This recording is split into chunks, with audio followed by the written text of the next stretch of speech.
Okay, today we have Ashharrison, who on Vam World is Ashmore86, and he's agreed to do a 5 and 5 interview. And thank you, sir, very much. You're welcome. And we'll get started. So, when did you become a Vammer? I started doing VAMs around 1996. It was very shortly after the Top 100 guide came out.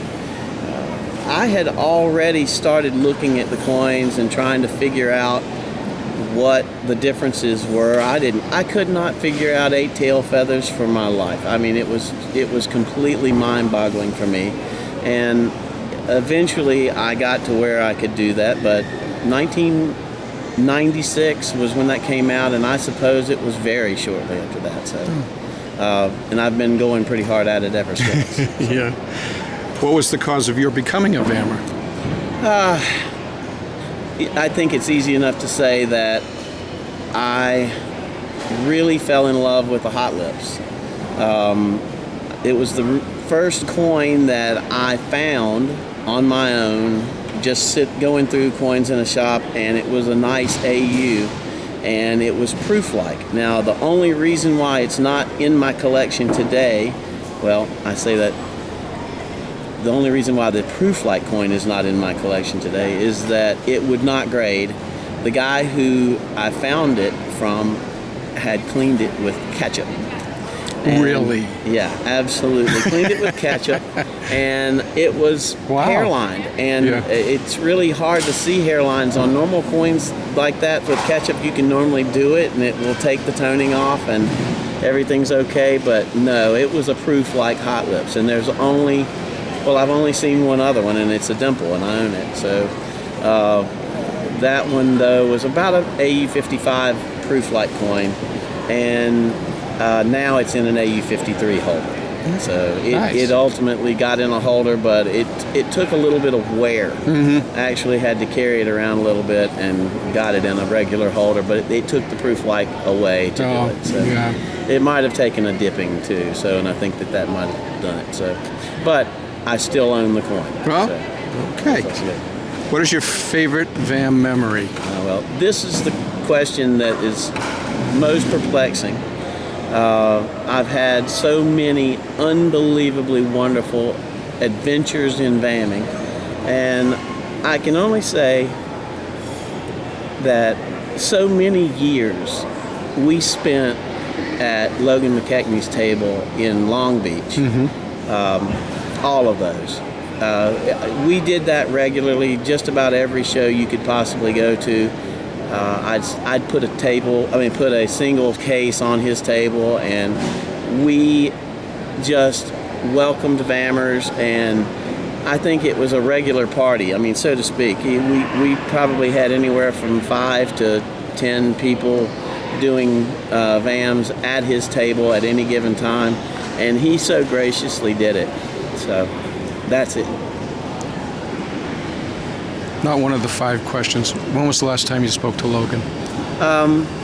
The night that we went to Delmonico's here. He called me while we were standing in the lobby. Oh, no kidding. And I kind of showed the phone around the room to everybody. So next time you talk to him, tell him I said hello. I'll do it. Thank you. So, question 4. What is your favorite Vam? Well, it would be easy to say that a Hot Lips is one of my favorite Vams, but I think that coin is actually superseded by the 1898 Vam 20, which if you're fairly new to the hobby or haven't been doing it a long time, you might know it by another thing. It's the 1898 that has the date stamp that is punched over the stamp from a quarter. I'm pretty certain it's a quarter. 1898, little tiny date digits, over punched by the normal size Morgan punch. I have no idea how that occurred. I have no idea any history behind it or any record of it, but there's no question that the date punch underneath is a smaller date punch. And it's, I have a coin that I was able to get from a very gracious guy who does VAMs, who sold it to me. I know he did it kicking and screaming, but I made it worth his while. And I guess that's probably my favorite one. I've only seen it in pictures. Well, I've got one in my case, so I can show you. Oh, after the interview, we'll have to take a peek. It's a Mint State 65 plus. Oh no! And the next grade down that exists, I believe, is in the extra fine category. Oh, Question 5, sir. Your advice to VAMers. The best advice I can give to people who really like VAMs is if you're going to go out and look for varieties, whether you're going to do it sitting on your couch, looking on eBay, going around a bourse floor, is get all the information you can about VAMs first. I think even more than just looking on VAM World, study what it is you want to find and go find it.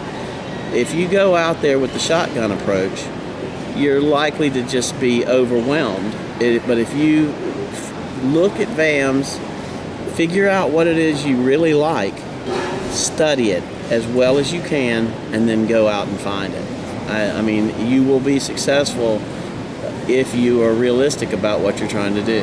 And I think, I mean, they have said it well, knowledge is king. It is extremely true. There's nothing better than trying.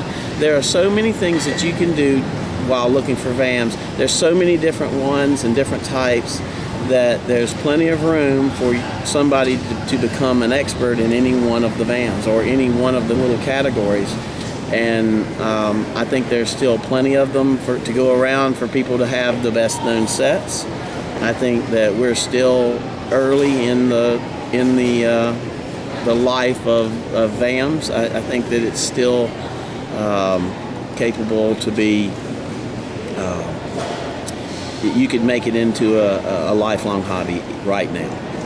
They haven't got out of sight price-wise. I still think it is the last frontier in really, really great, 20th century or 19th century coins. Mm-hmm. Almost all the other series of coins have been, just studied to completion. And this is such a large topic that I think it's just more than any one person can handle. And so there's lots of room for lots of people. So great. I think it's still out there. Wonderful. Very good. Thank you, sir, very much. You're welcome. It was a pleasure. Thanks.